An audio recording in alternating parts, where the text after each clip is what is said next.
Hozirgi kunda hammamiz diniy tushunchalarimiz va dunyoqarashimizni bir chetga surib, birlashgan holda hamma e'tiborimizni dushmanligi ochiq bo'lgan xitoyliklarga qaratishimiz kerak.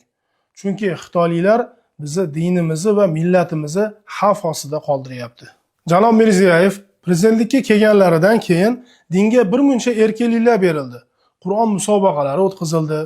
O'zbekiston hukumatı Xitoydan qarz olgandan keyin bo'lsa, dinga va diniy ta'limga qarshilik eng yuqori cho'qqisiga chiqyapti.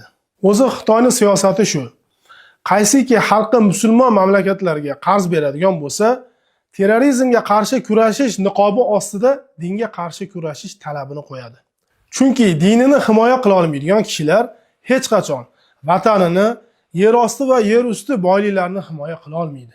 Xitoyliklarning maqsadi bo'lsa, iloji boricha bizni yurtlarda qaysi yo'l bilan bo'lmasin tezroq egallab olish.